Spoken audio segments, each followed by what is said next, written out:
Hello everyone, सना education 1.0 YouTube channel पर आपका स्वागत है। फ्रेंड्स, आज का क्लास जो है वो बहुत ही इम्पोर्टेंट होने वाला है। अगर आप इस क्लास को शुरू से अंत तक ध्यान से देखते हैं तो आपको जो है अच्छे तरीके से इंग्लिश पढ़ना, लिखना और बोलना आ जाएगा।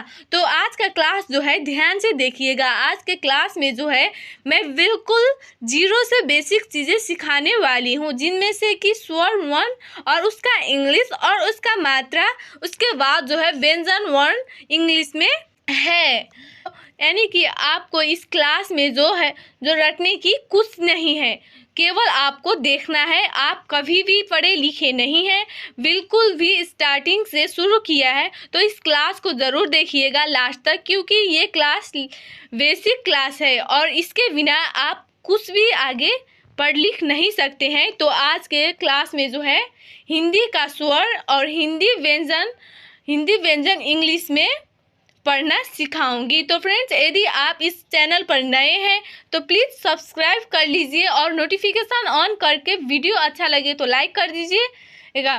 तो चलिए दोस्तों, आज के इस क्लास को हम स्टार्ट करते हैं। तो देखिए, आज की क्लास में हम हिंदी स्वर इंग्लिश में पढ़ना सीखेंगे। अगर आप जो है इसे हम लोग हिंदी स्वर और हिंदी व्यंजन इंग्लिश में पढ़ना सीखेंगे। अगर आप जो है इसे अच्छे तरीके से सीख जाते हैं तो आपको जो है किसी तरह का message, WhatsApp message, Instagram message, Twitter message, Facebook message, आप इजीली ये सब मैसेज कर पाएंगे। तो आपको जो है अच्छे तरीके से इन्हें देखकर प्रैक्टिस करनी है। तो चलिए हम लोग जो है ये हिंदी स्वर का इंग्लिश में ट्रांसलेट करते हैं। तो चलिए फ्रेंड्स, तो देखिए इसे जो हम इंग्लिश में पढ़ेंगे। ए से अ, डबल ए का आ, आई का ई, डबल ई का ई, यू का ऊ, डबल ओ का ऊ, आर आई का री, ई का ए आई का ए, ओ का ओ, ए यू का औ, ए एन का अन, ए एच से आह। इसी प्रकार से आप देखिए अ का मात्रा, या अ का जो है कोई मात्रा नहीं होता है, लेकिन अ का साउंड जो है प्रत्येक व्यंजन में प्रयोग किया जाता है। जैसे कि देखिए ये क है, ये क जो है आधा क है। ये अगर हम लोग ये अ का साउंड इसमें नहीं मिलाएंगे क में तो ये जो है आधा का आधा ही रहेगा। जैसे कि देखिए इसमें अगर हम प्लस अ जोड़ देते हैं तो ये क प्लस अ, ये अ का साउंड जोड़ देते हैं तो अ का साउंड जोड़ेगा तो ये क अ, तो ये मिलेगा, तो ये पूरा बनेगा क, आधा क प्लस अ मिल के बनेगा क।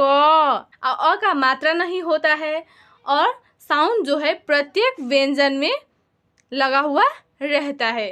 जैसे कि देखिए आधा क में अ का साउंड मिला तो ये पूरा बना क। इसी प्रकार से देखिए अ का मात्रा, आ का मात्रा, अब देखिए आ का मात्रा कुछ इस प्रकार करता है। एक डंठा, ये जो है किसी भी व्यंजन के दाएं की तरफ प्रयोग होती है। इसी प्रकार से देखिए छोटी ई की मात्रा, एक डंठा होता है और ये टोपी जैसे जो है ये दाएं की तरफ मुड़ी हुई रहती है। तो आप समझ जाइएगा कि ये छोटी ऊ की मात्रा है। और बड़ी ऊ का मात्रा जो है, बड़ी ई का मात्रा जो है एक डंडा दाएं की तरफ और ये टोपी जैसी जो है वो बाएं की तरफ मुड़ी हुई रहती है। आपको जो है ये छोटी ऊ और बड़ी ऊ की मात्रा में कंफ्यूज नहीं होना है। जैसे कि देखिए ये डंठा और ये टोपी जैसी जो है वो दाएं की तरफ मुड़ी हुई है तो आप समझ जाइएगा कि ये छोटी ई की मात्रा है। अगर ये डंठा दाएं की तरफ और ये टोपी बाएं की तरफ मुड़ी हुई है तो आप समझ जाइएगा कि ये बड़ी ई की मात्रा है। तो देखिए ऊ का मात्रा जो है ऐसा होता है, ये भी बाएं की तरफ मुड़ी हुई रहती है। इसी प्रकार से देखिए बड़ी ऊ का मात्रा सेम इसका उल्टा होता है। ये बाएं की तरफ मुड़ी हुई रहती है तो ये जो है दाएं की तरफ मुड़ी हुई रहती है। तो आप कंफ्यूज मत होइएगा। जैसे देखिए री का इस प्रकार का मात्रा होता है। ए का किसी भी व्यंजन के ऊपर एक एकार लगा हुआ रहता है। जैसे कि देखिए क में ये एक एकार हम लगा देंगे तो ये होगा के, तो ये ए का मात्रा हो गया।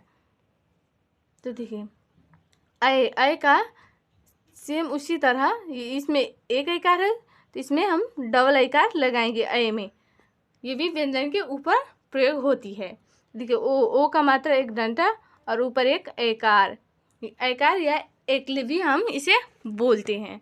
तो देखिए औ का एक डंडा और ऊपर दो औकार, और अन हम इसे अन या अम भी पढ़ सकते हैं। जैसे कि इंग्लिश में देखिए AN या AM भी इसे हम बोलते हैं। तो देखिए अन का मात्रा ये बिंदु जैसा व्यंजन, ये जो है व्यंजन के किसी भी व्यंजन के ऊपर प्रयोग होती है। जैसे कि देखिए माथि बिंदु संस्कृत,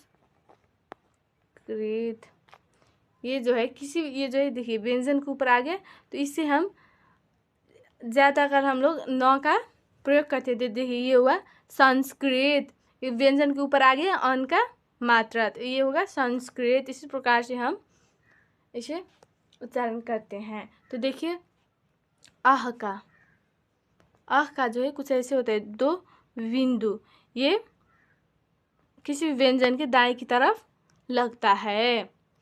तो देखिए अगर आप इसे जो है अच्छे तरीके से ये मीनिंग को याद कर लेते हैं इंग्लिश में, तो आपको जो है किसी भी मैसेज, किसी का नाम, किसी जगह का आप अच्छे तरीके से लिखना जान जाएंगे। तो देखिए इस प्रकार से अब हम हिंदी व्यंजन इंग्लिश में पढ़ना सीखते हैं। और आपको ये हिंदी व्यंजन भी आ जाता है, आप अच्छे तरीके से याद कर लेते हैं, तो आपको इंग्लिश बोलने में, लिखने में, या किसी जगह का नाम पढ़ने में, किसी के पास मैसेज भेजने में, या किसी का मैसेज पढ़ने में आपको किसी तरह की भी दिक्कत नहीं होगी।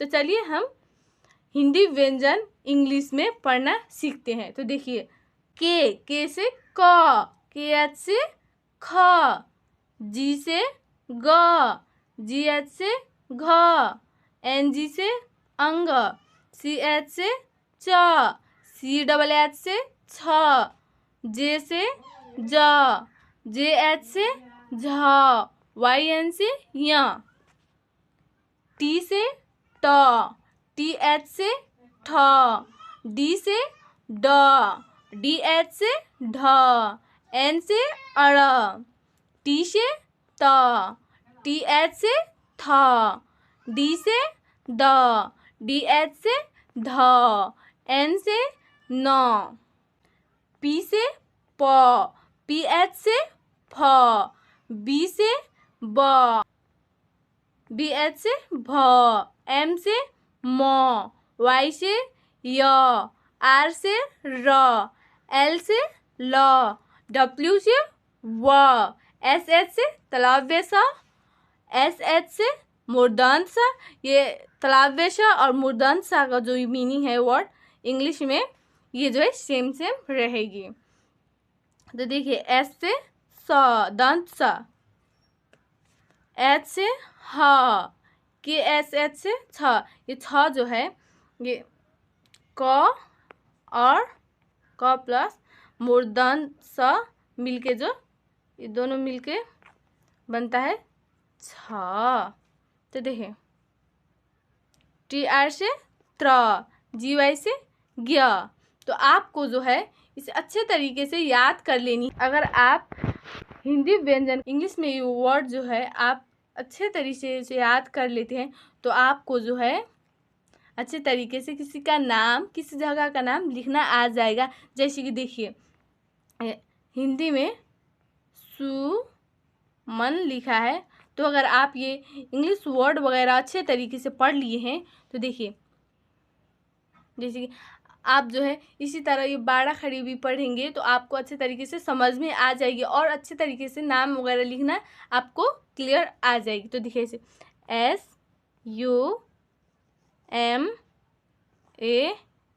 SUMAN, जैसे कि आपको देखिए N का 9 हुआ था और हमने अ का ए पढ़ा था, तो इसी तरह जो है हम लिख सकते हैं। तो आप भी अच्छे तरीके से प्रैक्टिस कीजिएगा इंग्लिश लिखने का और बोलने का। तो फ्रेंड्स, आज की क्लास में बस इतना ही। अगर आप जो है इस क्लास को शुरू से लेकर अंत तक ज़रूर देखते हैं तो आपको जो है इंग्लिश पढ़ना और लिखना अच्छे तरीके से आ जाएगा।